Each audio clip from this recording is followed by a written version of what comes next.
While I was working as the biokineticist, I started my company at that time. So for about 6 months, I was doing both. My lifestyle was horrendous then. Up at 4 a.m., driving through to see clients, then driving back home, working on my business until like 10 p.m. every night. After 6 months, I quit my normal job. As soon as you can, if you start a little side business, I think as soon as it makes a little bit of money, that's when you go in full time and throw everything into it. There's a saying from Tony Robbins, if you want to own the island, you have to burn the boats. Nick Coetzee is the founder of Mitochondria. Nick began his professional life as a biokineticist, but driven by the motivation to financially free himself and his mother, made the bold leap to starting an e-commerce brand. In this episode, Nick shares how he grew his venture from a small startup into a brand that now dominates the US market. Okay, That's cool. so how did everything get started? Like, I sort of want to go before Mitochondria. First of all, how old are you? 31, I think. Okay, so you're 31, so you're same age as me. Like, what were you doing before Mitochondria? What is your background, if you will? So straight out of school, I took one gap year and then I started studying. So I did a BSc in sports science and then I did a postgraduate BSc honors in biokinetics. So I was always in the health and exercise space. And I started working as a biokineticist and I absolutely love the space. Like I love working with people. I love helping people improve their health. But just from a financial standpoint, I realized that it wasn't for me. Like I didn't want to trade my hours for money. And there's only so many hours you can sell every day. There's only so much you can charge per hour. And at some point, you're going to hit a cap probably within your first year or two even. So I wanted to still help people, but I wanted a way to also financially free myself. So that's what got me into starting my own brand, my own e-commerce company. And I wanted to stay in the same space. So what I realized was everything I'd been taught in my degree was that exercise and diet were like the only things that were important for your health. So it was exercise 5 days a week and, eat a certain diet. And what I realized as I furthered my studies is that there's a lot more to health, be that relationships, be that your light environment. There's so many aspects of health that people don't touch on. And when it comes to diet and exercise, we're all getting it about, I'd say, 80% right. Whether you're doing a paleo diet or a ketogenic diet, whichever diet you're doing, as long as you're cutting out processed sugars and seed oils, those kind of things, you're probably getting it 80% right. It's the same with exercise. There's many different forms of exercise, but people know exercise 5 days a week is probably good for your health. When it comes to your light environment, it's just one of those areas that no one is paying attention to. People aren't considering that they should be getting more natural light, that they shouldn't be under so much artificial light. So there's a massive room for improvement. And even when I was still working as a biokineticist, I realized that just these small improvements that my clients would make would have drastic impacts on their health. So the two married each other quite nicely. I wanted to financially free myself, and I found a way to scale something that would have a greater impact. So instead of me working one-on-one with someone who knows that exercise is probably already important, I can now educate a much larger population about the importance of the light environment, and with such simple changes in their lifestyle, they can have drastic impacts on their health. How old were you at this point? 25 when I started the company. Okay, so you're pretty young, eh? Yeah. Okay. So I studied 5 years and then worked for 6 months with my degree and then realized it wasn't for me. But parents were very happy about that. Yeah, where does that come from though? Were you reading a lot of books, entrepreneurial books, or have you always been entrepreneurial to some degree? Like it seems like not many people have that like transition, So I think I've always strived to work hard. I might not have made the jump into entrepreneurship if it wasn't for my internship year. So when I did my internship, I was very fortunate to work under a guy who was very business orientated. So while I was still studying, I'd started a couple of small business kind of things with him. We launched a blue blocker glasses company.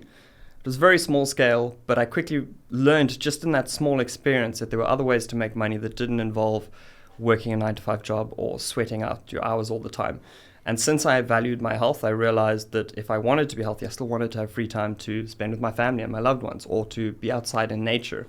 And at this point, you weren't getting that time, like you were working? No. So when you work as a biokineticist, I mean, you're working before the sun rises because everyone wants to get their sessions in before they start work. So you're waking up at 4 a.m. Wow. And then essentially the middle day is probably not too busy, but then again in the evenings, you're working under artificial light in the evenings, not good for your sleep.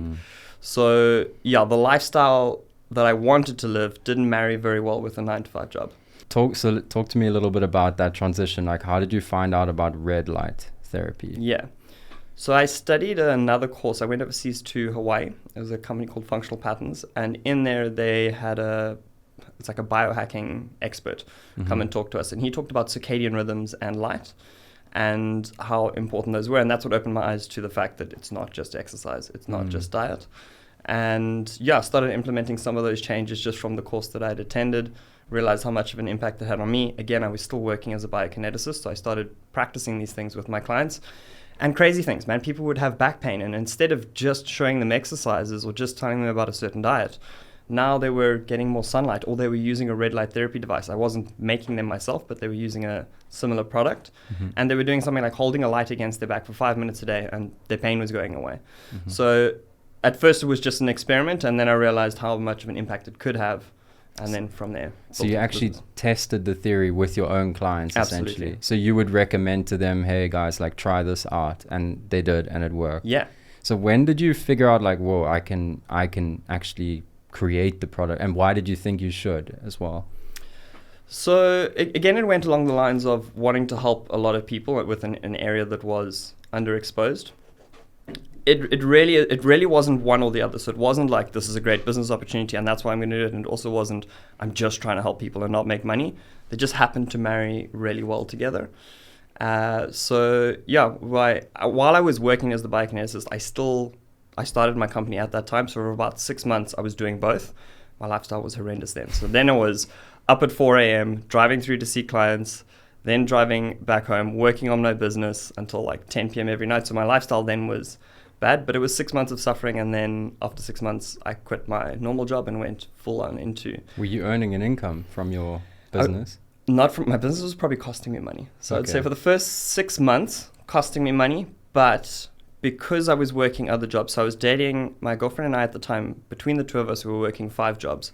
So it was mitochondria, I was doing biokinetics, she was doing biokinetics, she was also doing online sales, and then working on mitochondria. I think it was about 5 between the two of us, just to get things off the ground. And I think that's why things happened so quickly. Within 6 months, we weren't making a ton of money, but it was enough to go, let's rather do this full time. If this is how much money mitochondria is making us when we're putting in 30% of our day, what'll happen if we go 100%? So after that first 6 months, that's when things really changed and we could go all in on it. And I think that's as soon as you can, if you start a little side business, I think as soon as it makes a little bit of money, that's when you go in full time and really, throw everything into it. There's a saying from Tony Robbins where he says, if you want to own the island, you have to burn the boats. And that's essentially what it is. You got to have no backup options. A lot of people always want, what's my backup? I'm still working my whatever job it is and it's paying really well and there's benefits. And that side hustle kind of gets neglected. I think as soon as you can, even if you take a pay cut, you jump all into that business and there's no other options. You've got no boats to retreat. You now have to make it work. And as soon as it's a no option decision, that's when things really flourish.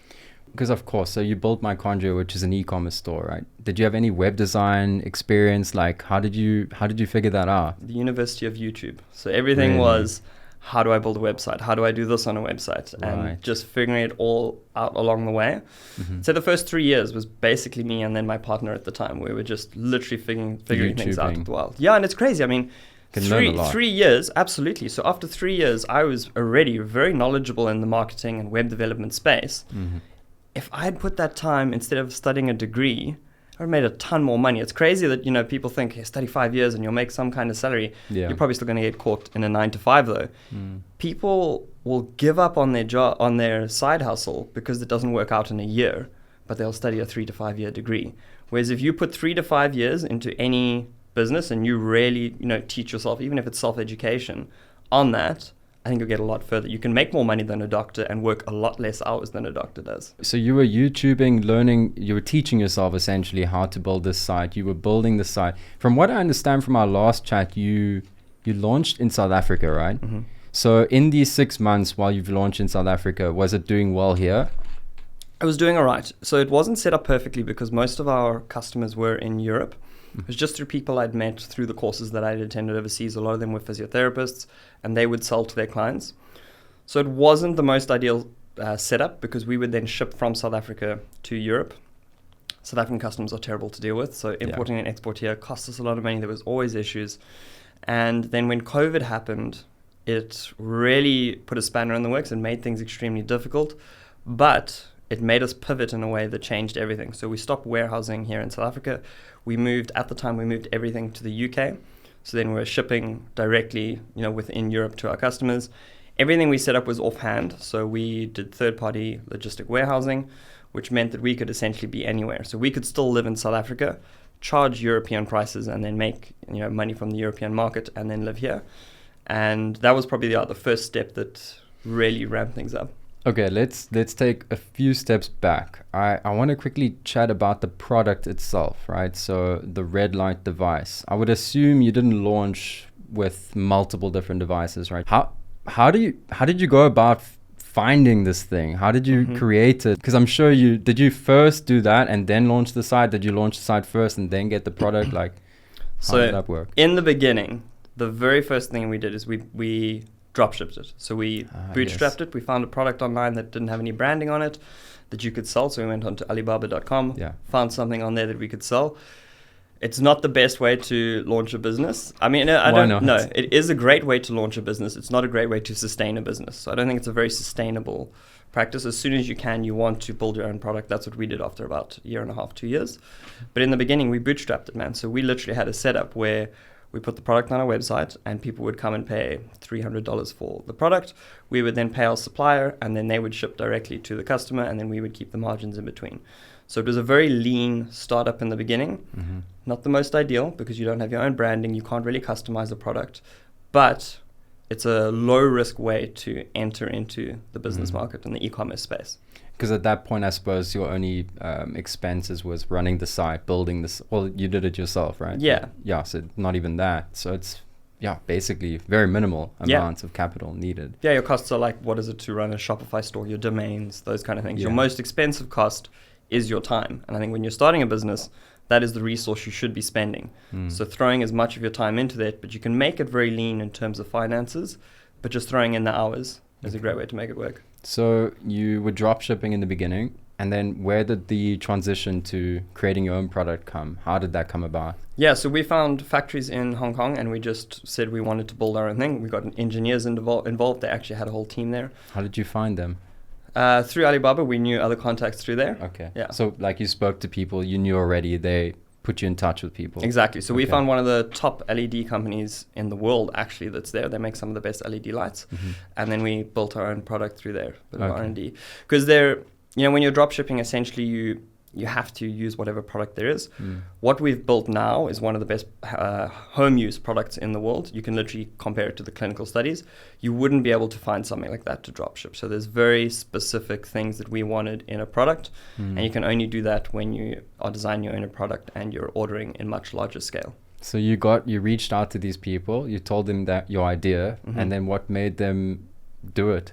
Money. I mean, if you say to them, I'm willing to order 100 of these units if you will put this design into production, they're very happy to do it. Okay, so there wasn't like some minimum order quantity needed? Or no, there was? There was, yeah, absolutely. So this is when you had like a commitment, a financial commitment. Exactly. So, in the beginning, we didn't have the finances to do that, but as we drop shipped and built up the company's business, again, we were still working other jobs. So the business wasn't, we weren't taking money out of the business. There was...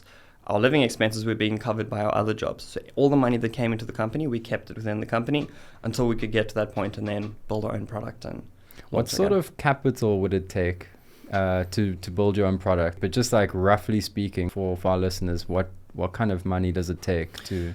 So I think it'll depend on the product, obviously. We are a more expensive product. So I believe it was 50 units that we had to put up front.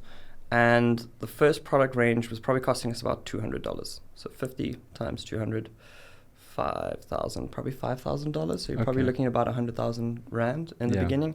And then that's stock. It's not like you're just blowing that money away. They will design the thing for you, but then you're looking at a minimum order quantity out there. That's a very ballpark figure. A different product could be less. Another product could be more. There might be higher MOQs.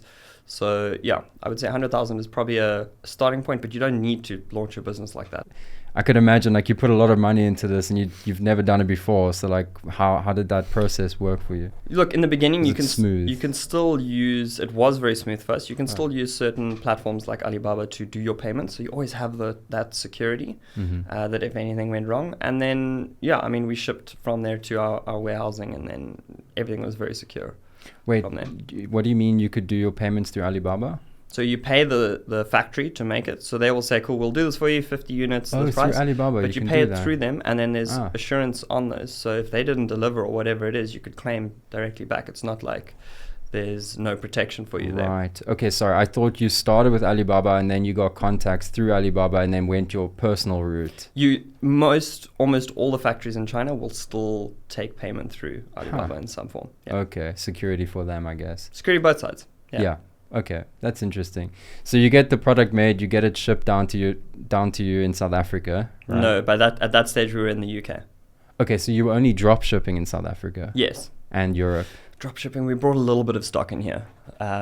When we could, this is actually, I remember how it was. So right in the beginning, drop shipping, we didn't like the idea of shipping from China. There's a negative connotation around China. It is somewhat warranted because China is one of those places where you get what you pay for. I mean, you get a lot of cheap nonsense. If you want a skateboard for $10, they'll make it for you. If you want a skateboard for $500, they'll also make it for you. So it is you get what you pay for. And we didn't want that kind of stigma around the product, so we rather shipped it to ourselves and then shipped from there. Right. So the next step was you ordered from China to the UK. Yes. How did that happen? And why did you do it like that? And were you in the UK? At the time I was, yes, but it wasn't the idea to be there. We were, again, I think it's because we were a little bit nervous. We're like, this is the first third-party warehouse we're setting up. Let's be in the area. But, I mean, we still weren't on hand in the warehouse or anything. We met the people who were there, they got the stock, and we're completely offhand. Were you using ShipBob already? No. At that point, we used, I think the company is called Devland. They were out in Bristol. Equivalent. In the UK.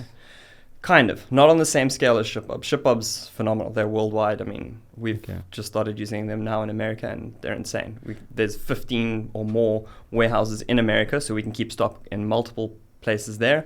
And then you can go Europe, Australia, Canada. It's very nice to be able to scale worldwide with one platform. For people that don't understand what we're talking about when it comes to ShipBob, it's a funny name. Yes. Can you explain like what that is exactly? So it's a third-party logistics company, a 3PL. And basically what they do is they hold your stock for you. They will then integrate their platform to your Shopify. So you send your stock to their warehouse, and then when one of your customers orders, they will then figure out which is the closest warehouse that has stock, and they will ship directly to them. It saves you a ton of money. So if you were to take, let's say you're working from China, just hypothetically, and you're shipping to the US, and you're shipping 1 unit at a time to your customers, that costs you a lot of money. Whereas if you took 50 units of your product and you shipped it in one go to America, say for instance, to one of their warehouses there, and then they did local dispatch, it saves you a lot of money. Your brand quality is a lot better because now you're shipping locally. You're also going to get faster shipping times. So it's a very smart way to do your shipping and logistics. It also tends to save you money because they do such high volume, because they work with so many different brands and they're sending so many products. They get the best rates with the couriers as well. So even if you had to do it yourself, it almost doesn't make sense to even open up your own warehouse in America because you're probably going to pay more. Now you have to have staff there. Now you have to pay the rent. And then you're shipping at higher rates. For me, third-party logistics is absolutely the way to go for your shipping. You said you just moved to America now, or you've just opened up one there. How's that going? Very well. So we've got certain ads. We use Google Ads now to find 80 to 90% of our new customers. And again, this is why we moved over to ShipBob, is because America is a very big market, but at some point we will reach the cap. We're about on par with Amazon now with the impression share for red light therapy. So we're really dominating the Google search space in America. Meaning when people search for red light devices, your company shows up? Yes. So there's your search impression share. So what percentage of the time when someone searches red light therapy does your company pop up? I believe we're at about 30%. I think Amazon was around 25%. All the other competitors, even the other red light therapy companies, are like 10 to 15. Interesting. So we've got some really cool ads that are doing very well in that space there with the Google ads. And the beauty of this is that it is so scalable, because now we just take those exact ads and we go duplicate that ad and run it in Canada. We say, hey, ShipBob, we're sending new stock to Canada, and we can literally go now worldwide and just take the same process and scale it into all the countries. What is making your ad perform better than like all the other ads? Yeah, couple of factors. One is it's a very simple ad. So it's a landing page that is literally a video. It's like a headline, a video, and an opt-in with your email address. And the video is just teaching people how to choose a red light therapy device.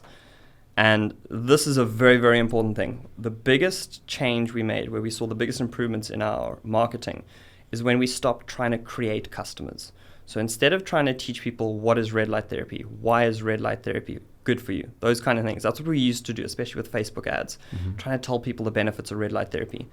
We decided to rather find people who are in market, people who are already looking to buy a red light therapy device. So our keywords, let's say on Google Ads, are like buy red light therapy or where to buy a red light therapy device. And then the video or the ad that pops up is teaching you what to look for in a red light therapy device. So, maybe you need to look at the light intensity or the wavelength, and it's all these different comparison things that obviously our company does really well on. But it's about delivering value first. So someone is thinking about buying a red light therapy device. How do we at least educate them? We're not pitching a sale even in the beginning. It's just delivering free value and then educating them on how to pick the right device, not on why they want red light therapy. The problem, if you're trying to create customers essentially, is that you pay for impressions. So you may show your ad to 100 people and 20 of those people might decide red light therapy is for me, but now you've paid to educate 80 people on red light therapy and they're not actually going to buy your product. Whereas instead, now I'm trying to find an in-market buyer. Of those 100 people, chances are 90 to 100 of them are actually looking for the product already, because we can be quite specific with our keywords. We know that if someone clicks our ad, they're not going to click an ad that says how to choose red light therapy if they're on the fence about red light therapy in general. Yeah, I'd say the biggest thing we ever did, the biggest improvement we saw was finding the in-market buyers as opposed to trying to create our customers. And you did that by changing the keywords that you were targeting. The keywords, I would say, also the funnel itself. And the funnel. Yeah. So the funnel itself is now, how to choose the right product. And so people find your ad, they click on it, it takes them to your website where you are now educating them on red light therapy. Yeah, it's not even on the main website, because the website is still a Shopify store, and it's shopping and that. You can't even buy on that ad. That ad is literally headline. It's like how to choose a red light therapy device. The video is me educating about it. An opt-in at the bottom, and the opt-in is a download. Basically, people can download that sheet so they can know exactly what to look for in red light therapy. They join our email list. From there, we have follow-up ads, obviously retargeting. And then we can also follow up with our own emails and saying, you've now been educated on how to pick the right device. Here's our suggestion. Here's my suggestion. Obviously, I work with mitochondria, and this is the reason why I made the video, is because these are great products. Right. And okay, so I'm just a little bit confused when it comes to the ad. So you said the funnel is not actually on your website. Yeah, you can't access it through the main website. So is this video of you educating people on the ad itself through Google, or do you have a landing page with a different... So the Google ad is like a search thing. So it's actually just text. The ad itself is just text. Yeah, so someone types in red light therapy on Google or some kind of keyword related to it, text ad pops up. Yeah, sponsored. It's sponsored, how to choose a red light therapy device. They click that. That then takes them to an individual page, which is headline, video, email opt-in below that. I understand. Okay, and have you got like a separate domain for that, or how are you running that? Same domain, different URL, but I mean, you wouldn't be able to... it's a different page, I see. Different page, yeah. You wouldn't be able to link to it from the main website, and you also can't link to the main website from there. Got you. Okay, so you're using Google ads now. You said you were using Facebook ads as well, and are you still doing that, or...? We'll use Facebook for retargeting. So when someone comes to our website, we will keep showing them our product. Our product is a bit more expensive. Our average order value is like $1,200. So with high ticket products, people don't buy on the first exposure. We have a great story where we got an influencer, one of the Liverpool defenders, Costas Tsimikas, very, very well known, over 1 million followers, and he did an ambassador post for us. And we thought, oh my gosh, we're going to make so many sales off this. And we got a ton of traffic to our website, very low conversions. Wow. Because people don't buy on the first exposure to any brand, especially if they're not aware of it. This guy's a famous footballer. Probably not a ton of his followers were health orientated anyway. That's one aspect. But also people need to be exposed to your brand multiple times. So I think it's 7. They say at least 7 times someone needs to be exposed to your brand before they will make a purchase. It's probably even higher with a high ticket product. Is it the brand or the product that they need to be exposed to 7 times? I see what you're saying. I think it's more the brand. So it's more of a trust issue. Interesting. It's not about, look, there's various aspects of trust. People only purchase for you when they trust you, when they trust that the product's going to work, and when they trust that they trust themselves to use the product. Mm-hmm. So the 7 exposures is more likely to do with you as a person and your brand, Right. because people need to trust you. It's the internet. So many people are wary of scams and things like that. Mm-hmm. Oh, and where did you learn that? Somewhere on YouTube. Okay. Some video. Your entire education is YouTube. Eh? Absolutely. It's so Absolutely. cool, man. Yeah, you can find literally anything you want. It's crazy. I've done certain courses. There's another thing called Udemy. I'm not sure if you've heard of Udemy. Yeah. Man, you pick up courses there for like $7. And you can find a course on there on how to build a Shopify dropshipping store. True. And it'll be like $10. And it is a wealth of knowledge. You can check the reviews. Even some of them you can sample. Just to make sure that you enjoy the kind of content in that course. But the things you can learn on there for $10 will make you more money than if you spent $50,000 on some degree. When it comes to the ad, you said you would just duplicate that ad and I'll put it in Canada and put it in different countries. I would imagine... So are you picking only English countries? Very good question. At the moment, yes. We have a really good script for the video and everything that goes alongside that. At some point, we are looking to... I've got an influencer that I work with in the Netherlands, Dutch. So we'll branch into that and we'll just get him to replicate essentially the same ads. We will look at that at some point. But right now, we've got it in English. America is by far the biggest market. Canada is by far the second biggest. And then after that, it's a bit of Europe and it's a bit of Australia. So... it is definitely on the pipeline, but for right now, it's not what we need to focus on. It's the bigger domino that we can push over is Canada and getting logistics into Canada. But you've been selling in America for a while now, no? That's about a year and a half, 2 years. Yeah. Okay, but you've just opened a fulfillment center there with ShipHub. With ShipHub, yeah. Okay, because beforehand it was England, the UK too. Yes, so it's shipped from the UK, and most of our audience still probably was in America. So it wasn't the most. Okay. Yeah, as we grew, I would say more of America picked us up, and it grew more in that side. So it wasn't even making that much sense to ship from the UK. And then we did use another third-party logistics company in America before ShipHub. Shoot myself in the face. They were horrendous to work with and caused so many issues. So when you're choosing a third-party logistics company, work with someone that is very well known, because the wrong company, we had dispatch times that were close to 2 weeks. So an order would come in and there goes your brand. There goes your brand. They spread themselves too thin. Yeah, you really want to make sure that you're working with a very good logistics company. If you're trusting them, they essentially reflect your brand. If they perform poorly, you don't get to say to your customers, oh, sorry, it's this third-party logistics. Like, it's you. My conjurer sucks. Exactly, Yeah. exactly. So we had a lot of returns and a lot of issues around that, cancelled orders because things wouldn't get dispatched in 2 weeks.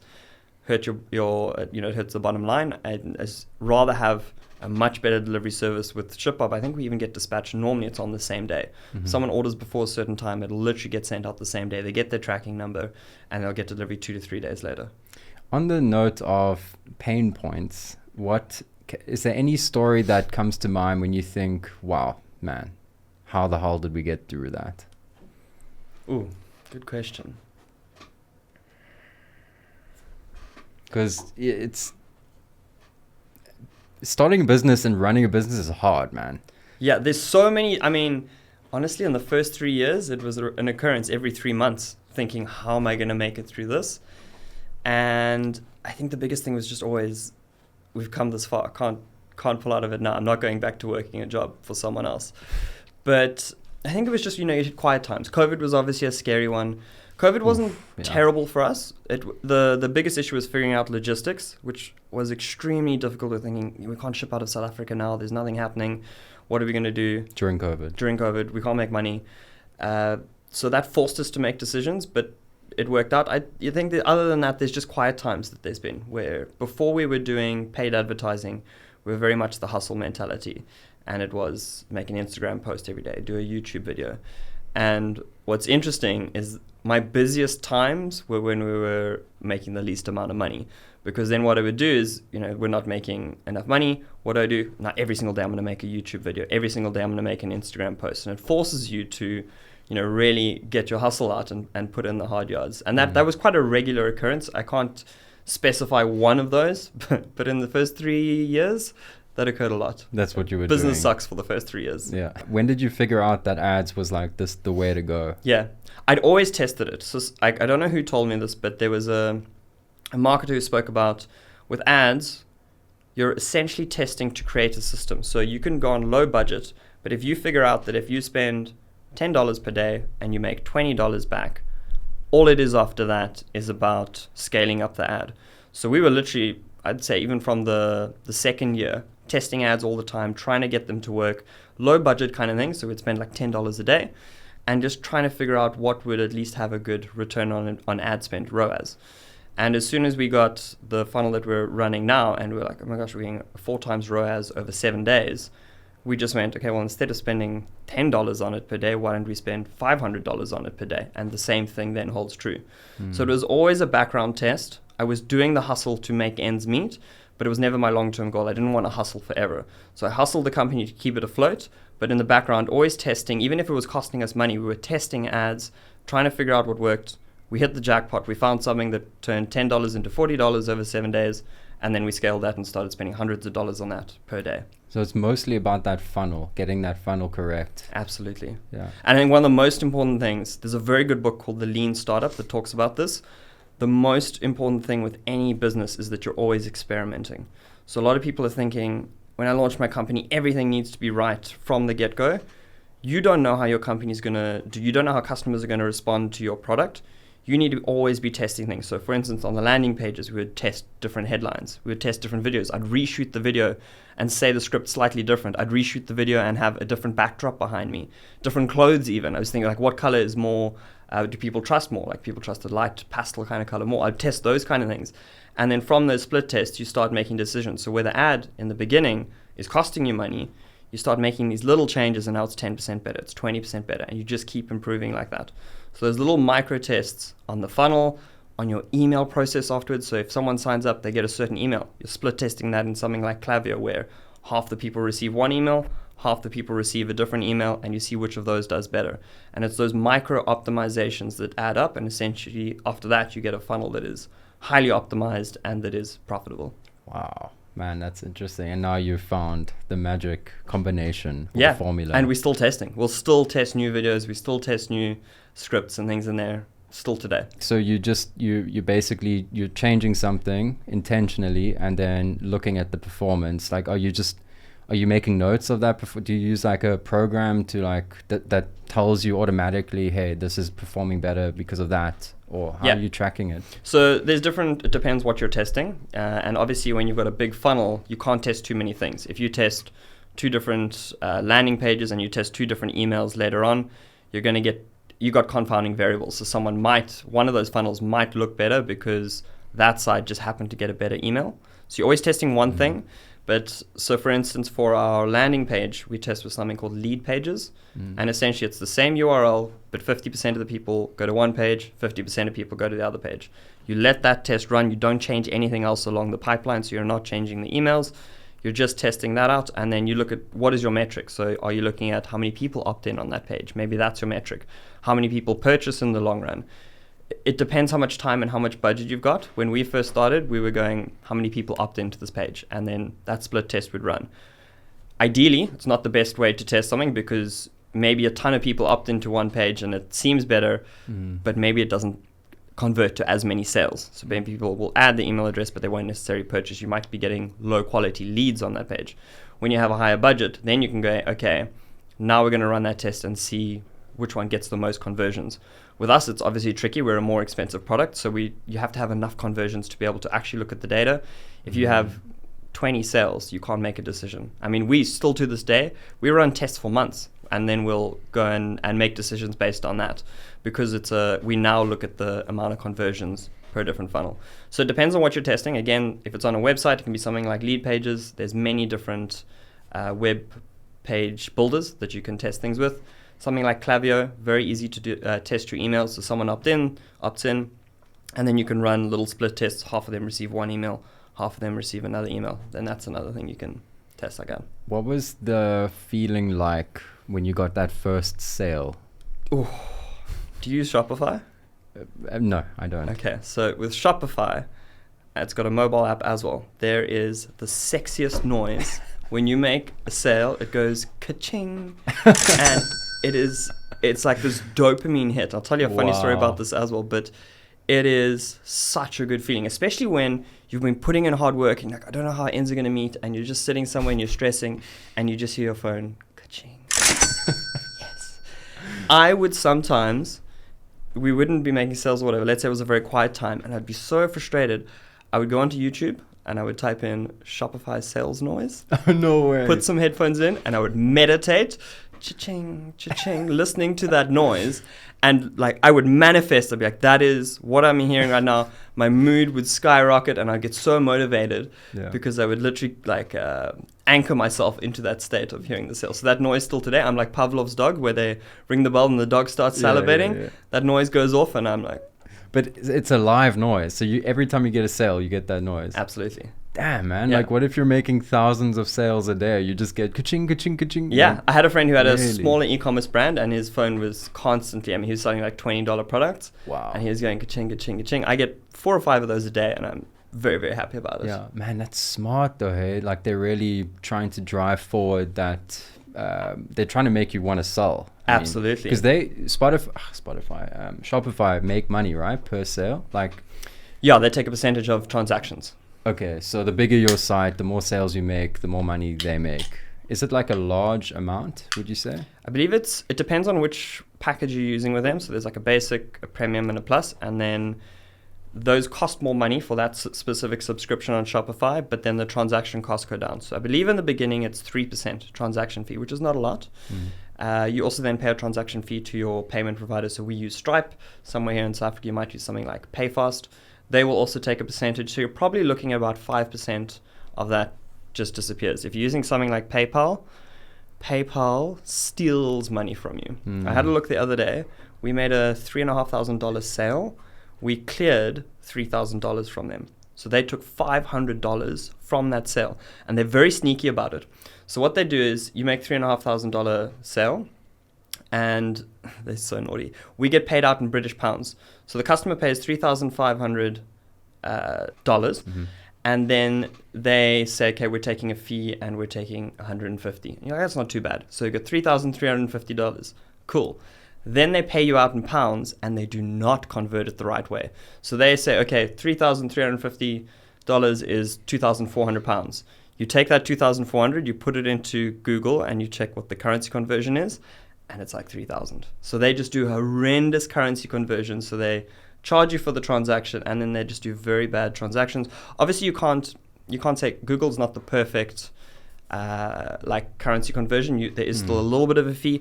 But I work with other payment providers. They don't do it like that. Like something like Stripe, you get a very close to Google match on what the currency conversion is. Something like PayPal robs your money. Do it. Talk to me a little bit about competitors. How important is it for you at this stage to analyze what your competitors are doing? Do you do that, or are you just focusing on your own business and going that direction?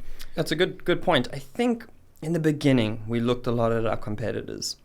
And then after that, you realize that, you're not seeing everything they're doing. So you can look at your competitors, you can think you can copy their website, you can copy everything they're doing, you're not going to get it right. So in the beginning, we were like, what are our competitors doing? How do we kind of match that? And then after that, we realized, instead of looking at our competitors, why don't we look to our customers? So we do a lot of surveys, and we ask our customers, what are your main pain points? What do you need to see improvement in? Then we hypothesize the things that we need to test. So we'll run a survey and we'll ask our customers, what are the main reasons you come to red light therapy? At first, we thought it was people coming for muscle recovery and optimizing their health. By doing surveys, we realized that the pain points are the most essential ones. So most people come because they've got like an arthritis pain or a neuropathy, or they've got sleep issues. And there's a saying in marketing or in sales that people will spend a lot more money to get rid of a pain than to chase a desire. So people are going to pay a lot more money to get out of arthritis or arthritic pain, something like that, or to improve their sleep, than they are to try and optimize their health. And we learned that through surveys, and then we realized, okay, well, our website, let's split test the homepage. Half of the traffic that comes to the homepage will now see benefits that are about optimizing your health and bringing you closer to nature. The other half of the customers will see things that are about removing pain. How do you get rid of your arthritis, your neuropathy? And we very quickly saw that we got much higher conversions when we were hitting on pain points rather than on the desire side. Can you remember what kind of percentage difference it was?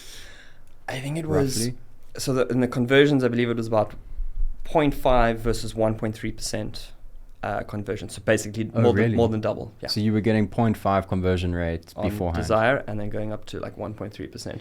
Conversion rate on an e-commerce store should not be, on average, it probably should be 2 to 3%. Yeah, that's what. But it depends on your product. If you're selling a $20 product, yes, you should be getting 2 to 3%. We get 1.3%. That's phenomenal when we've got a $1,200 average order value. So it does depend on your product cost. Are there any things you're thinking of doing right now to increase that conversion rate? Yeah, we still run little tests. We're testing different headlines. At the moment, we're more in a scaling phase. The ads themselves, if I'm brutally honest with you, I set up the Google ads through the University of YouTube. I figured out those kind of things. But Google it's a beast of a machine. Google changes all the time. The algorithm changes. I don't keep up with those kind of things. I've got an agency that literally started with us last week that looked at our ads, did an audit, and they're going to be basically redoing the ads because the funnel and everything on the back end dialed in. The ads themselves could probably be optimized. Like setting the demographics and age groups, that kind of stuff. Demographics, splitting different keywords. I've created ads and I've just added all these keywords. They've spoken about grouping certain keywords that have the same intent. So maybe these are very high intent, run that as an ad. Maybe there's a medium intent ad over here, run those as an ad, because otherwise, let's use this as an example. So there's very high intent words. Someone types buy red light therapy. Someone types in red light therapy results. That person's less likely to buy, but they are kind of interested. If you group those together in one ad, that ad is going to optimize to get you email opt-ins, because that's what that ad's goal is, right? Maybe more people opt in who are looking for red light therapy results, but not necessarily going to purchase. So it's a better idea to split your ads according to the intent, so that the people who are kind of on the fence, those people see one ad. People who are very high intent, separate ad, because obviously you're willing to pay more money for this person's email address who's got a high intent than you are for the other. But whereas if you group them together, the algorithm is just going to figure out how do I get the most email addresses for you with this ad. Once you've got someone's, let's say, contact, their email address, either they're going to purchase on day one or they're not. If they're not, they've got some kind of objection. So your goal then is to figure out what is the person's objection. So for example, someone is now opted into our email address. We know that they've been thinking about a red light therapy product. Our next emails that we're going to send to them, we've got about 20 days worth of emails. So they get an email every second or third day. Every single one of those emails is the title of a objection someone might have. Could be, could you really get results at home? So someone might be thinking, the studies look great, but can you actually get red light therapy results at home? Would I be able to do it? And then we address it in that email. Then there's an email that talks about how long you should sit in front of your red light therapy device. So maybe someone's thinking, I don't really know how to use this product. You're answering that objection. Someone might think, does red light therapy really work? Let's say that is their objection at that point. Then we will show them a bunch of studies. So it's constantly trying to break down those barriers to purchase by trying to predict what your customers, what reason would they not purchase, knocking that barrier down. And then once you've knocked down all the pillars, that's when they purchase. Would there be a way to figure out what their objection is specifically, some way? Because it sounds to me at the moment like what's happening is so let's say they come onto the thing and they don't purchase. They are interested in red light therapy because they signed up and they're there. But now they have an objection. You're sending them emails. How do you know what email to send? Are you just sending them certain emails that you think they would have an objection to? Yes. Okay. Then one of them will be right eventually. Yeah, look, everyone's different. So someone's objection might be different to the other. But again, it's a testing process. So in the beginning, you sit and you write down what you think are the top objections. You come up with a list of 10 things. Why would someone not purchase? And then you put that out there. So now you're running those emails. And then I can watch in my dashboard, I can see there's 10 different emails. We've answered 10 different objections. And you can then look at the analytics and go, okay, the first, second email is not really, people aren't purchasing off that. But when people open the email about how to use a red light therapy device the correct way, that email seems to be doing really well. That's obviously a very important objection. Shift that one over to the top. Got you. Then you can, after a long enough time, see, okay, all of them have made sales except for these two. Maybe that's not a real objection that people have. Let me go and think of some other objections they might have, throw something in as a test. It's almost like when you're trying to pick a lock, or like those locks that have a dial and then a code. It's like you're turning it all the way to figure out, and you're like, cool, 27. Click. And then you're going the other way, you hear that click. It's like you're figuring out each of those objections, and once you've got that right code, that's when it unlocks, and then that's when someone makes their purchase. Man, it's fascinating, because I think a lot of people, when they think of launching an e-commerce, they think, okay, I've got an idea. They might even have a web designer as a partner. Boom, they're going to launch and it's going to be successful, but it's optimizing constantly. Yeah. I think the biggest thing is finding also traffic. A lot of people think, especially in e-commerce, is that if you build something, people will just flock to it. The internet's a massive place. You can build a beautiful website. If you haven't figured out how to get people to come and see it, it's not going to go anywhere. So it is about figuring out your traffic source. There are many different ways. I think you know this. Obviously, SEO is a great one. Influencer marketing is another one. We've done paid advertising. There's many different ways to figure it out, and you don't have to do all of them. We don't focus heavily on SEO, but it is about figuring, how do I get the most amount of people to my website? Through us, it's paid ads, because we can now run ads that pay for themselves. Essentially, they actually make us money, and now we've got free traffic. We can spend as much money as we want on the ads until we run out of market, and we've got people coming to our website. So building the website, and it's great, but you really need to figure out how you're getting the traffic, how you're bringing people to see your product and your brand. What would you say is the best way to get traffic to your site for someone who's starting an e-commerce store? What would you recommend out of those three things that you mentioned now? Probably influencer marketing. Really? So focusing on micro-influencers is quite a cheap way to do it. If you're looking at micro-influencers who are between 5 and 10,000 followers, they will most likely make a post for you if you just give them a product. So if you have some product and your margins are good enough, let's say you've got an 80% margin, am I working that out right?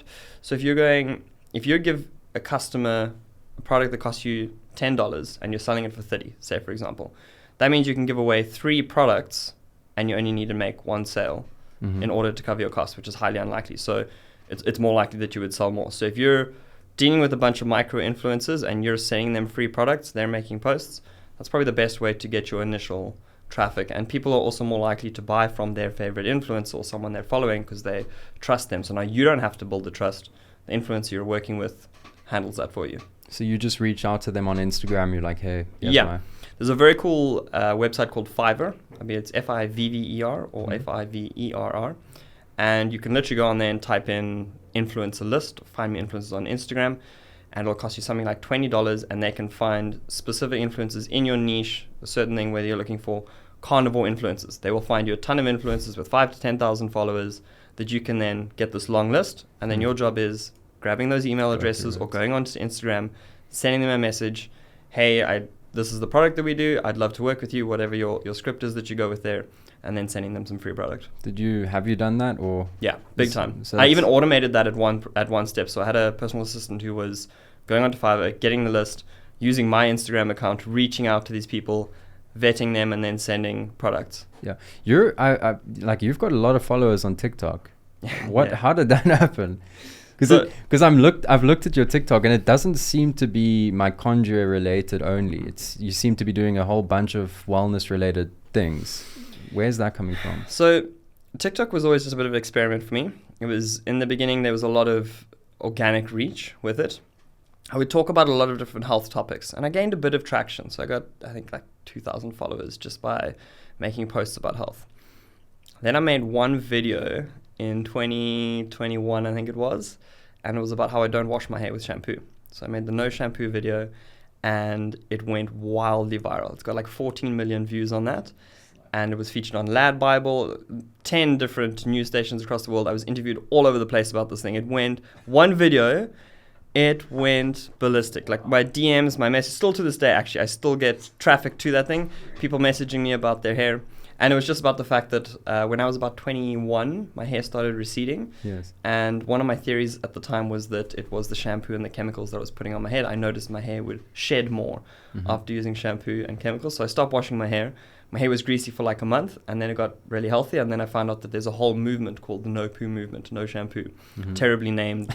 And people would often be like, why would you call it that? I was like, it's not me. I didn't come up with this method. I just happened to use it. But yeah, one video that went wildly viral. People were trying to sponsor me for hair products, all kind of things from that. And I did make a couple of sales through that. I would say that ads still... People would then find out about red light therapy and then maybe make a purchase. They would find out that red light therapy helps with hair loss, and there was a crossover there. So it did generate me some, but it was again back to that hustle mentality where it's like I got to post all the time to make sales. It wasn't my goal, but it was a pretty cool thing that just happened to blow up. You were just casually posting a video, you thought nothing of it really, and then it was my least professional video. I was literally came from the gym. I was sitting in the car. And I filmed a 2-minute video just talking about this. And I was like hesitant to post it. I didn't think it was going to be a great one. But I think people related to it because I was in the beginning, it was very eye-catching because it was like, why you should never wash your hair again. And then I was just telling my story. And I think a lot of people engage with it. Thousands of people stopped washing their hair because of that video. Wow. And like when I travel often, like in places where there's a lot of influencers, like in Indonesia, I'll have a ton of people come up to me, and it's so funny. I think about all the content I put out and what I would want to be known for, and it is the fact now that people come up to me and they go, "You're the guy who doesn't wash his hair." Like that's exactly what I wanted to be known for. Dude, man, life is funny like that. Wow. But like, how long did it take for it to start going viral? Like, and how did you figure it out? You just saw like views, or I don't have TikTok, so I'm not sure how. I saw a couple of views, and then I was in one of my WhatsApp groups, which was from university. It was a group of guys who was in there. Someone shared a link in there and was like, Nick just got featured on Lad Bible. And they sent the link there. And then I was like, oh my gosh, I'm in Lad Bible. So I went into normal Lad Bibles, and the UK one, the Australian one, it just got blown up across a couple of things there. And I think I had about 3 million views already before Lad Bible kicked off. And then when Lad Bible shared it, it just went absolutely wild. But I realized that if you could speak about something controversial, caught people's attention, people would start commenting.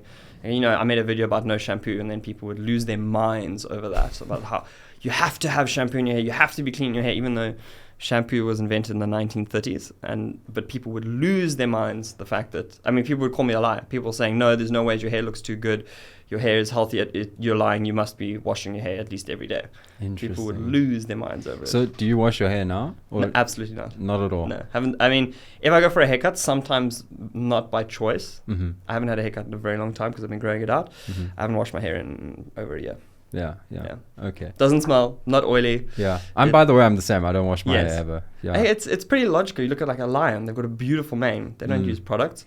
One of the problems, I love how we've gotten onto this topic. Totally. One of the problems with shampoos and conditioners is that it strips the natural oils out of your hair. So as a result, your body starts going, okay, so many of these oils are getting taken away. I need to hyper-produce these oils. So when you first stop washing your hair with shampoo and conditioner, your hair goes really oily and greasy. And then it takes about a month to equalize. But after that stage, you stop stripping it of the natural oils. It finds its balance, and it's really healthy without having to use any products. Man, it's so funny that went viral, and like you're still getting messages from it now. Yeah, and that TikTok video still gets I get comments all the time. I can't even engage with them anymore. It's too much. What are you doing in terms, like, because I see you haven't posted for a while now. Is there a reason for that you're not really focused so much on TikTok and Instagram? Yeah, so in the beginning, I was always thinking about content to make. It's an interesting space to be in. It's actually not a lot of fun. When your business relies on you making content, you never switch off. I was talking to a friend of mine who runs a liver supplement company here in South Africa, Ancestral Supplements. And he was in a similar space, and he's got a family. He said, you can't switch off. He's sitting, he wakes up in the morning or he's sitting in the evening and you're thinking, what can I talk about tomorrow? It's this constant thing about, you never get to switch off. You're constantly thinking about making content. As much as it worked, I hated it. It was never my long-term thing. I never wanted to make a bunch of content. And now that we have ads and that running up, I don't feel the need to do it anymore. I still like every now and again to make a post just to deliver some value. But it's not like I have to hustle to make that content anymore to make money. So it was like an algorithm thing, like the more you post or the more frequently you post, the higher you rank or the more your videos are seen. Yeah, and I mean, obviously you make more sales if you're engaging with people more often. Okay, so you're simply just not focused on it because you're like, you've got other avenues that you're focusing on and you don't enjoy it. Exactly. Okay, that's interesting. Yeah, it's quite a big topic. I'm not so sure. I'm sure it's similar with like Instagram and TikTok, but I know with YouTubers, it's a big thing, burnout, eh? Basically trying to keep up with that YouTube algorithm as much as possible. Mm-hmm. It seems like tough, like a rough situation. On the topic of mental health, how do you balance like your work life / stress with your business? I think one of the biggest ways I've learned to deal with stress is applying a lot of the stoic philosophy. I'm not sure if you know stoicism. So there's a couple of principles in there that I've like thoroughly taken on board and really have improved my life. So there's a couple of principles about stress there, especially about focusing on what you can control. So for example, when my business wasn't making a ton of money, I would go, okay, well, the outcome, the money in, is actually not something I can really control. I can control how much work I can put out, but I can't control whether or not someone's going to buy to some extent. So, for example, in those places, I would separate the two. What can I control? What can't I control?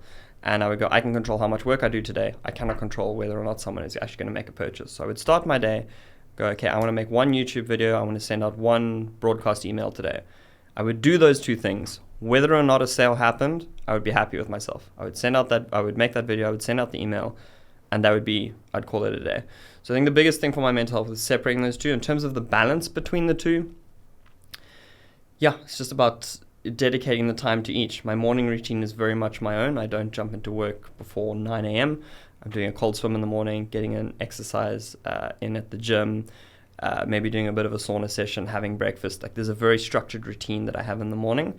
And it's very sacred. I'm not going to jump into work unless it's an absolute emergency.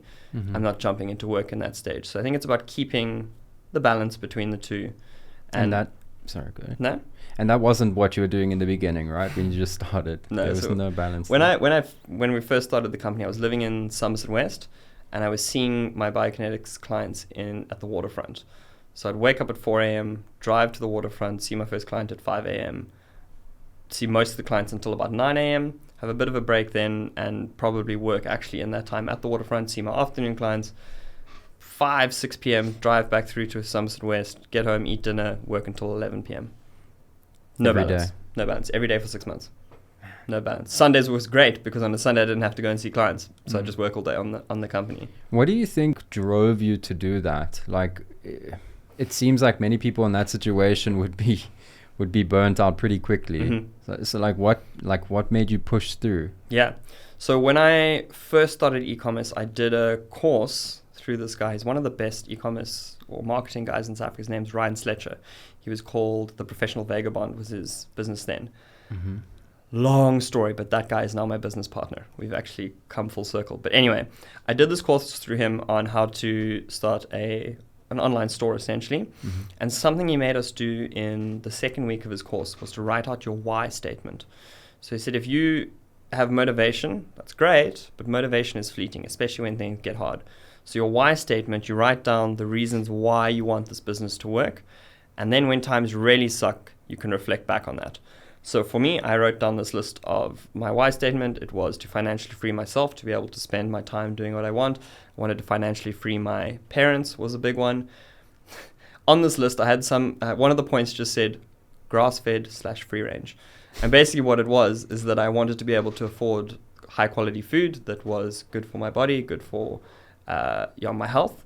And that was a very important factor for me. So I would then be sitting, I think even on that list was unlimited sushi. I wanted to eat as much sushi as I want wherever I went.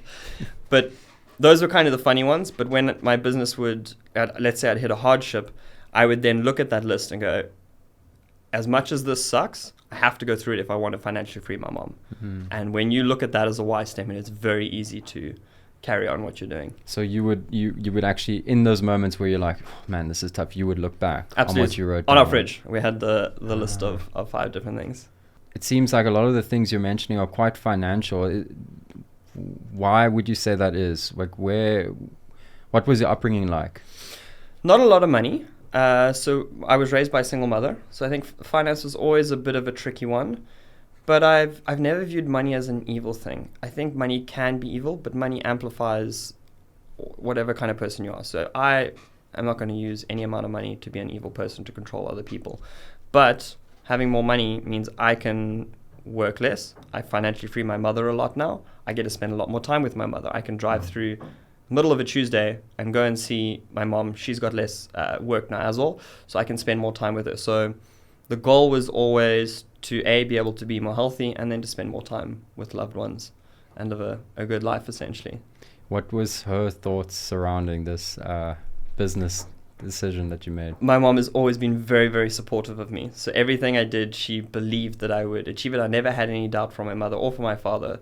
There was always a full belief from them, and that was extremely important for me, knowing that I would try something out that's absolutely crazy, and then if it didn't work, my mom or my dad would not be like, oh, Nick didn't do something right. They would think that thing just wasn't the avenue. So there was a lot of faith from them, which I think is extremely important. When you're starting out a business, or when your business is successful even, people aren't always supportive of it. People are very supportive in the beginning, but as soon as your business starts doing quite well, you actually lose a lot of support from close people, let's say like friends. Your parents are the people who are going to support you no matter what. There's a saying that says, your dad is the only man who wants to see you do better than him. And it's absolutely true. I would, something great would happen, and it was always being able to reflect back to my parents and them being proud of it, and they always had faith in me to get there, which is great. You mentioned when your business does successfully, you can potentially lose friends. How's that? I won't mention names, but I had a very good friend for about 8 years. We were best friends. One of the issues that happened when I was starting to become more successful is that I would free up more of my time. So I was working this hustle mentality. He was working a job with his degree. We're really close, but you start living different lifestyles. And I was not able to travel the world, and I wanted my best friend to be able to come to Bali with me and surfing with me, but I couldn't because you got 2 weeks of leave per year. So I think the difference is that your lifestyles become slightly different. I think most of the time jealousy can be a factor. It wasn't in this specific case, and I still love the dude like crazy. Amazing guy. But unfortunately, your principles just differ. There's a saying, everyone knows that you are the sum average of the 5 people you spend the most time with. And I think just naturally, if I was with someone whose goals weren't as high as mine, I would bring mine down a little bit. There's a bit of a natural instinct as humans that we want to fit in within our tribe. Obviously, 1,000, 2,000 years ago, that meant life or death. If you did something crazy and you got banished from the tribe, your chances of survival were much lower. And I think we have this instinct within us to try and fit in with the people that are around us. And if you start doing better, or if they start doing better, there's always that bit of tension between you, and it just doesn't gel. You can't connect with someone as well. I've now made friends that are very, very ambitious, and the housemate, the guy that I live with, is very, very ambitious as well. And it's such a good space to be in, where we thrive off each other's energy. If I'm doing something that I shouldn't be doing, he's like, why are you eating pizza for the second night in a row? Like, you got me. I shouldn't be doing that. But whereas I was hanging out with my other friend, who it wasn't that worried, he would be fine to smoke weed every single night. And, that I would then get drawn into, and be like, it's okay, I'm not the only person doing it. Someone else is also smoking weed tonight. Yeah. Where if you have people around you that hold you to higher standards, you are going to perform better as well. So you're focusing on those types of people. What is the story behind Bali? Like, why do you, from what I understand, you go there like every year, right? Yes. So and your business has allowed you to do this as well. Yeah. Yeah, so you are the boss. Like, there's no one saying, sorry, Nick, you can't go. Well, also Bali's pretty cheap. So once you've paid for your flights, it's actually cheaper to live there than it is in South Africa. You can live really nice villa. Food is really well priced there. So if you're working online and you don't have to be on hands, it's a great place to go. That's why people go there as soon as they've got any kind of online business. Even if you're teaching English, great place to go. You could actually thrive there because you're going to spend less money. There's a bit of a story about it, but I told you about the course that I did through this e-commerce guy. He had a prize at the end of the whole thing, was whoever made the most sales through their company, through the business that they started, would win a trip to Bali with him. I didn't win it, but it it put that kind of inception in my mind that Bali was the place to go, like of success. So I think at first that was my idea of where to go, and then I went there and I fell in love with the place. I mean, there's great surf, awesome people, great weather. It's perfect for a South African because in our winter months, it's their dry season. So now I do that hop between the two. I go over there when it's winter in South Africa, do my surfing, and I work a bit less there. Interesting. And then when I come to South Africa, work a little bit harder, and then I'm focusing on spending time with my family and loved ones. Okay.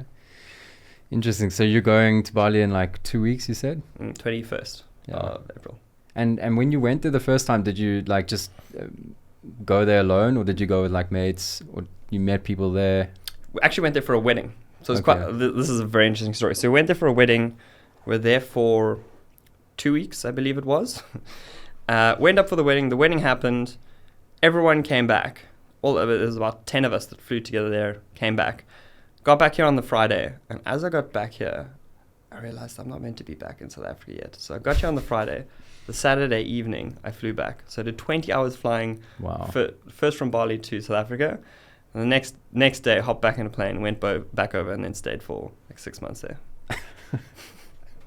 Very spontaneous. Very spontaneous. No, but I think that's why a lot of people want to become their own boss, or at least that's the dream is, you control your own time, And I think that maybe now, I feel like you can do that, and you are doing that, but I feel like in the beginning, it's a lot more work than a lot of people realize. Like, you're working generally longer hours than you would be if you're doing a conventional job. Yeah. I read a article, I'm not sure how this came up, but I read an article, well, I was researching you, this is how it came up, but you were in an accident in Bali. Do you mind talking about that? Of course not. And also how that impacted like your business. I'm not sure if it was at the same period of time. I would imagine it was. What happened? It was only about a year ago that I had the motorbike accident. Yeah. Oh my goodness. Okay, yeah. I thought it was... No, so last year, I believe it was May. So it's not even a year yet. Man, okay. I was in Bali. I'd just gotten there. I'd been there for about 5 hours. And we're on our way back from dinner on our scooter, not going fast, going like 40 kilometers an hour. And then a car came over into our lane, so we had to swerve out. I had a friend with me on the back of my scooter. We slid out. He was absolutely fine. I happened to hit on the outskirts of the corner, these like little white picket poles, and I hit one head on. So I had a half pot helmet on. I didn't have a full face, and it shattered my face. I had to be reconstructed in Bali. So I had my whole cheekbone broke. There's 3 places where your cheekbone connects. I broke all 3. So when I would swallow, my cheekbone would like suction in and suction out. God. Shattered, broke my eyebrow, my palate dropped, so my teeth would touch on one side but not on the other. It was like a gap like that on this side of my teeth. Broke my septum at the back here. I had to get a whole bunch, I'm sure I can give you an image you can probably pop up, but I had a whole bunch of bolts and titanium put in and then had my face reconstructed. Yeah. And what did that mean for mitochondria at the time? Because like you were the one running it. So how did it keep going? So not much changed. I mean, the first few days were a bit rough, but I mean, I carried on running my business from the hospital bed. In hospital. I was in hospital, and I was writing out emails and making money, thinking I need to make sure I got money to cover my expenses, and life carries on. You've still got to do a bit of work. High on morphine, I was probably sending some emails that added a bit of humor that probably wasn't that funny, but to me it was. Right. Man, dedication. But a great life lesson. One of the life lessons, or one of the principles, that I follow with Stoicism is Memento Mori. And Memento Mori means remember death. And it sounds like a dark thing to think about death, but it's actually a way to invigorate your life. So you don't think about it all the time, but every now and again, it's just a good idea to reflect on your mortality, that your time on this earth is limited. And that helps you to let go of a lot of silly stresses, things that probably shouldn't be getting you down. It also helps you to make changes that you probably should make because your time is limited. You don't want to get stuck in a 9-to-5 job for 40 years and then go, oh my gosh, I should have actually started that business. So it's always been a principle I've followed. I've got it tattooed on the back of my arm here, Memento Mori. And I'd always thought about the fact that, yes, I will die maybe at age 80. So I was thinking, okay, maybe, I must make sure I get everything together so I really enjoy this life.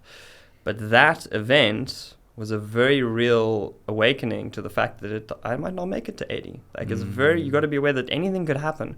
Complete freak accident, that could have been the end of my life. And one of the things I do I've got what's called a Memento Mori calendar. So it's a page that has got a whole bunch of tiny blocks, and it's 54 blocks across, and then it's 80 blocks down. So it's all these tiny squares, and each one represents a week of your life.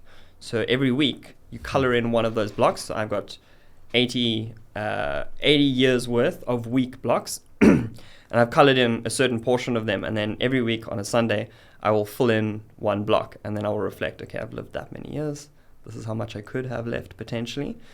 And doesn't it give you anxiety? No, it makes you extreme. It probably would if it was the only thing you thought about, but you go into that with, maybe I'm stressing a little bit about money, let's say, for instance, and I go in and I fill in one of those blocks, and then I go, my time on this earth is limited. I will die one day. Why am I worrying about this little thing? So it, as a tool, it drops off a whole bunch of other things that are probably causing you a little bit of anxiety. It sounds like a dark practice, but it's a great thing to do. Just once a week. You don't do it too often. Just reflect on your mortality and that you're not here forever. Your time on earth, at least, is limited. And back to the story of the scooter, I color in all these blocks black. That specific week, I colored it in red. So that was just the point where I'm like, that could have been the end. Every block I color in after this is bonus. Very easy for me to drop stress now, where I'm like, I look back at that red block and I'm like, that actually could be the end. I might be stressed right now, but the block that I'm filling in today, I might not have had the opportunity to fill that in. So there could be another red block as well. that could have been the end of me. I mean, this little stress that I have now is part of the journey. If I want to carry on enjoying, or if I want to be on this life, part of the contract with life is that there's ups and downs. My father passed away after my accident, so at the end of last year. And it's one of those things where it's part of life. You're in this life. The contract with life is that there will be ups, but you're probably going to see your parents die. It's probably a part of your life. Most children die before most parents die before their children, and that is part of your journey. There's another principle in Stoicism called amor fati, which is lover of fate, and it's the same principle where everything that happens in your life, good, bad, you have to find a way to love it, because it is your unique journey. No one else is going to live the same life as you. So when that crazy thing happens, when I have my motorbike accident that almost kills me and causes a whole bunch of damage to my face, I could sit and wallow and go, why me? Why did this happen to me and not someone else? What did I do to deserve this? Or I can go, this is a very tough life lesson and awakening, but it's part of my journey. And if I want to carry on this life and enjoying life as Nick Coetzee, this was part of the contract. This is something I had to go through. I have to face my father passing away. It's something I have to live through in order to carry on this life. Yo, man, this is, it resonates with me, because my mother passed away about a year ago, a year and a half. My father, 3 years ago, and my stepfather, like a few months before him. So I've lost so many people recently, and honestly, man, like the things you're saying it resonates with me. And when I look at you and like how you come across, it seems like you're on top of everything, but it's the little efforts that you're making, like with this calendar, right, that are helping. And I guess this is not even part of the conversation right now, but I don't feel like I'm doing all those things. And I feel like if I was doing those things, I think it would be a bit easier to process. Because man, a lot of the things you're talking about, I'm struggling with at the moment. And it's easy to wallow, you know, if you're not careful. So I thank you for that. I'm definitely going to listen to this again and take some things on board. I want to quickly, in closing, I just want to read out a quick stat for you and then ask you a question. So a survey by Marketing Signals found that 90% of e-commerce stores fail within 120 days. By the way, this is for people who are looking to start their own business. Just putting that out there. What do you think are the main reasons for this? And do you have any advice for entrepreneurs looking to succeed in the e-commerce world? Don't have a backup. Is probably the best reason. So most of those people who are failing those jobs, failing those e-commerce stores, are probably still working their jobs and not taking it too seriously. So they'll try something. I'm not making a ton of money this way. Let me go back to my 9-to-5 job. So the piece of advice I would have for that, which we mentioned earlier, is if you want to own the island, you have to burn the boats. There's no option to retreat. Don't have anything to fall back on. Yes, you can work a job as a side, but go in with the mindset that this is happening. Whether or not you're motivated, you're making a decision. Again, and I believe this is Tony Robbins was talking about this, but the word decision has the same origin as the word incision, which means to cut. So you're cutting off all other options. So if you go in with the mindset that no matter what, I will make this work, you cannot fail. You cannot fail if you don't give up. Yes, it might not work in the beginning. Maybe it takes a year. Maybe it takes 3 years. But if you do not give up, by definition, you cannot fail. If you just keep trying new things, keep working on it, you cannot fail. So that statistic, I could have been part of that. Maybe there's some companies that stopped there that might have even been doing better than mine in the beginning, in the first months. But the fact that I didn't give up and that I knew from the beginning, no matter what happens, I'm going to make this work, that is the best way to approach it. And just to clarify, you're not saying people need to quit what they're doing, their job entirely, and fully focus or like sell their home and go for this. You're saying they just need to make that commitment in their mind, like this is the only path. Is that what you're saying? Absolutely. Yeah, don't be silly about it, especially if you've got responsibilities, you've got kids or people that rely on you. Don't go and throw yourself all in like that. Yeah. But don't go in with the mindset that you're just testing it out. Go in, even if it's not e-commerce. Maybe you start an e-commerce store and you learn a ton of things about marketing and you end up starting an agency, or you end up teaching people something about how to not wash their hair with shampoo. Maybe you create a course on that. Go in with the mindset that no matter what happens, you're going to keep testing things until it works and you financially free yourself, and you're going to be able to, spend more of your time doing what you want. Man, thank you for joining me. This conversation has been fascinating, and thank you for your time. Absolutely. Thanks for having me.